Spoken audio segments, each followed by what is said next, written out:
Hello curious learners, welcome back to English Dojo. क्या आप अपनी कन्वर्सेशन को और भी इम्प्रूव करना चाहते हैं?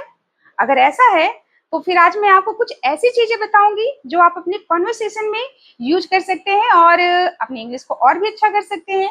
तो देखिए, मैंने यहाँ पे दो सेंटेंस लिखे हैं। पहला है आई हेल्प और दूसरा है आई एम हेल्प। तो क्या आप इसमें डिफरेंस कर पा रहे हैं कि क्या डिफरेंस है दोनों सेंटेंस में? देखिए, मैं बताती हूँ। पहला है हमारा आई हेल्प, तो इसका मतलब होता है मैं हेल्प करता हूँ, मैं सहायता करता हूँ। दूसरा है आई एम हेल्प, यानी कि मेरी सहायता की जाती है। ठीक है, तो ये जो ऊपर है ये हमारा एक्टिव वॉइस है, नीचे है पैसिव वॉइस। ठीक है, तो मैं आज आपको पैसिव वॉइस बताऊंगी कि पैसिव वॉइस कैसे हमारे बनते हैं। ठीक है, और सबसे बड़ी बात ये कि अगर आपको पैसिव वॉइस समझना है तो उससे पहले आपको टेंस को समझना बहुत जरूरी है।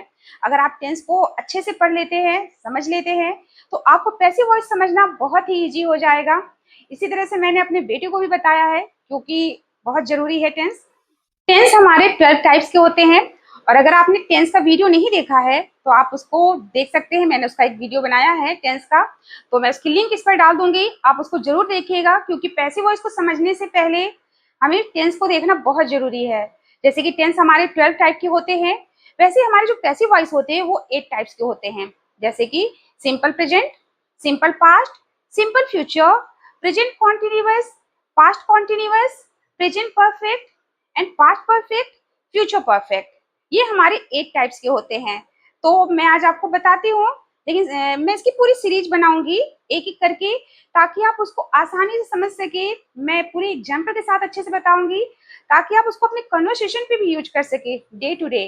ठीक है, तो आज मैं आपको सिंपल प्रेजेंट बताऊंगी कि सिंपल प्रेजेंट की जो टेंस होता है उसको कैसे हम पैसिव वॉइस उससे कैसे बनाते हैं। सिंपल प्रेजेंट के कैसे पैसिव वॉइस बनते हैं, देखिए मैं आपको बताती हूँ। यहाँ पे मैंने स्ट्रक्चर लिखे हुए हैं। इसका स्ट्रक्चर है सिंपल प्रेजेंट का, पहले हमारा ऑब्जेक्ट आएगा, फिर एज आर एम, फिर वर्ब की थर्ड फॉर्म, फिर बाय, फिर सब्जेक्ट। ठीक है, तो ये हमारा इसका स्ट्रक्चर है। मैंने यहाँ पे दो सेंटेंस लिखे हुए हैं, एक्टिव पैसिव, यानी एक एक्टिव है दूसरा पैसिव है, फिर इसका एक एक्टिव है एक पैसिव है। तो देखिए, मैंने इस तरह से इसलिए लिखा है ताकि आप इजिली समझ सकें। ठीक है, तो देखिए एक्टिव है आई कुक फूड, यानी कि मैं खाना बनाता हूँ। ठीक है, मैं खाना बनाता हूँ। इसका अगर हम पैसिव वॉइस बनाते तो कैसे होगा? Food is cooked. कैसे? देखिए, पहले हमारा ऑब्जेक्ट, यहाँ स्ट्रक्चर देखिए, ऑब्जेक्ट है ना पहले आया है, तो इस ऑब्जेक्ट को उठा करके हमने कहाँ रख दिया? सब्जेक्ट के प्लेस पे रख दिया है। तो हमने यहाँ पर सब्जेक्ट के प्लेस पे फूड को लिखा है। ठीक है, अब यहाँ पर कि देखिए एज आर एम होगा, तो एज आर एम यहाँ पे क्या लगेगा? एज लगेगा, तो एज लग गया है। फिर वर्ब की थर्ड फॉर्म लगेगी। थर्ड फॉर्म यहाँ पे देखिए कुक की, कुक्ड होती है, तो यहाँ पे कुक्ड लिख दिया है। और अगर आपको मेंशन करना है यहाँ पे कि वो जो खाना बनाता है, यानी कि यहाँ बोले ना मैं खाना बनाता हूँ, यहाँ पे खाना बनाया जाता है। और अगर आपको वहां पे बताना है कि वो जो खाना बनाया जाता है वो किसके द्वारा बनाया जाता है, तो आप वहां पर ऐसे लिख सकते हैं, बाय मी। ठीक है, यानी कि ये आई जो है हमारा ऑब्जेक्ट के प्लेस पे आएगा, तो ये ऑब्जेक्टिव प्रोनाउन में चेंज हो जाएगा। ठीक है, तो अगर आपको ये नहीं पता है तो मैं आपको बाद में बताती हूँ इसको कि कैसे चेंज करते हैं। आई का मी हो जाता है, वी का अस हो जाता है, तो मैं आपको बाद में बताऊंगी। तो इसको देखिए इस तरह से करते हैं। और फिर सेकेंड सेंटेंस है हमारा she reads a book. She reads a book, तो देखिए ऑब्जेक्ट को पहले हम यहाँ सब्जेक्ट के प्लेस पे लाएंगे। जैसे कि यहाँ पे देखिए ऑब्जेक्ट लिखा है ना, तो ऑब्जेक्ट को सब्जेक्ट के प्लेस पे, तो द बुक। फिर उसके बाद इसमें हेल्पिंग वर्ब लगेगी एज आर एम, तो यहाँ पे एज लगाया है क्योंकि सिंगुलर है, एज लग गया। फिर वर्ब की थर्ड फॉर्म, तो वर्ब की थर्ड फॉर्म, ये जो रीड की थर्ड फॉर्म क्या होगी? रेड, तो एस हट करके रेड हो गया, यानी द बुक इज रेड। ठीक, और अगर आप यहाँ पे भी अगर मेंशन करना चाहते हैं कि जो बुक है वो किसके द्वारा पढ़ी जाती है, तो बाय हर, ऐसा आप बना सकते हैं। ठीक है, इस तरह से लिखा जाता है।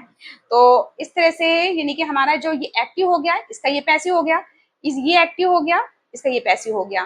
तो इस तरह से हमारे सिंपल प्रेजेंट बनते हैं। कुछ और एग्जाम्पल लेते हैं ताकि आप और अच्छे से समझ सके। देखिए मैंने यहाँ पर लिखा है आई आस्क, मैं पूछता हूँ, आई ऑर्डर, मैं आदेश देता हूँ, ही बीट्स, वो पीटता है, यू इंसल्ट, तुम इंसल्ट करते हो, अपमान करते हो, ही डिसीव्स, वो धोखा देती है। ठीक है, तो इस तरह से मैं बनाऊंगी इसका कैसे पैसिव वॉइस। देखिए जैसे आई आस्क है तो इसका पैसिव वॉइस कैसे बनेगा, आई, आई के साथ एम लगेगा, हेल्पिंग वर्ब। ठीक है, फिर आस्क, आस्क थर्ड फॉर्म लगेगी तो आस्क क्या हो जाएगी थर्ड फॉर्म, देखिए यहाँ लिखा ना थर्ड फॉर्म, आई आस्क। ठीक है, फिर उसका आई ऑर्डर, आई ऑर्डर मैं आदेश देता हूं तो इसका क्या हो जाएगा, I am ordered.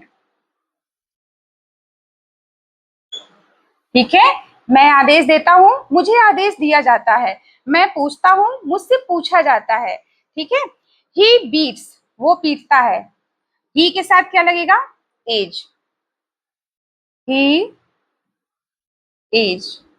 Third form beat की, बीटेन।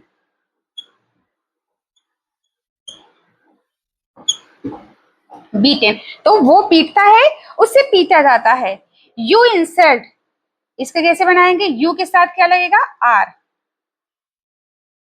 You are insulted.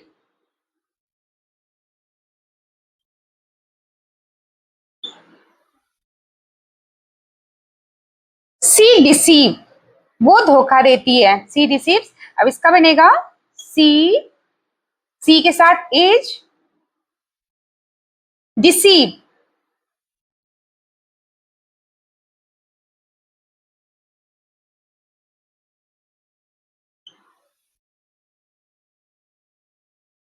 ठीक है, तो ये हो जाएगा, एस हट जाएगा वहां पे। ठीक, जैसे यहाँ पे बीट से बीट्स ये हट गया, एस हट गया, यहाँ पे थर्ड फॉर्म आ गई, उसी तरह से ही डिसीव से डिसीव्ड हो गया। ठीक है, तो यानी कि वो धोखा देती है, उसे धोखा दिया जाता है। तो इस तरह से हमारे पैसिव वॉइस बनेंगे।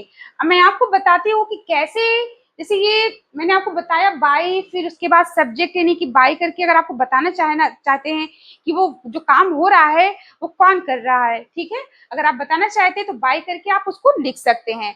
तो कैसे वो चेंज होता है जब वो ऑब्जेक्ट के प्लेस पे जाता है सब्जेक्ट, तो उसको मैं बताती हूँ आपको। जब हमारे एक्टिव वॉइस का सब्जेक्ट ऑब्जेक्ट के प्लेस पे आता है पैसिव वॉइस में, तो उसको हम कैसे लिखते हैं। देखिए मैंने जैसे यहाँ पे लिखा है कुछ, I, we, they, you, he, she, it, ये सारे हमारे क्या है, सब्जेक्टिव प्रोनाउन है। लेकिन जब इनको हम पैसिव वॉइस में जैसे ऑब्जेक्ट के प्लेस पे लिखते हैं तो कैसे लिखेंगे, आई का वी मी हो जाएगा, वी का अस, दे का देम, यू को यू ही रखेंगे, he, him, she, her, it, it का इट ही रहेगा। और अगर किसी का नेम होगा, जैसे मैंने यहाँ नेम लिखा है अभी, तो वहां पे कोई भी चेंज नहीं होगा। ठीक है, अगर वो सब्जेक्ट के प्लेस पे जैसे एक्टिव वॉइस पे है, किसी का नेम है, और अगर आप उसको जैसे पैसिव वॉइस में बना रहे हैं तो वहां पे आप बाय के बाद नेम ही लिखेंगे, वहां पे कोई चेंज नहीं होगा, ऐसे ही लिखेंगे। अगर आपको ये वीडियो जरा सा भी हेल्पफुल लगा है, आप उससे कुछ नया सीख सके हैं, तो please like share and subscribe करिएगा। और मिलते हैं नेक्स्ट वीडियो में सिंपल फास्ट के साथ। तब तक के लिए bye bye and take care.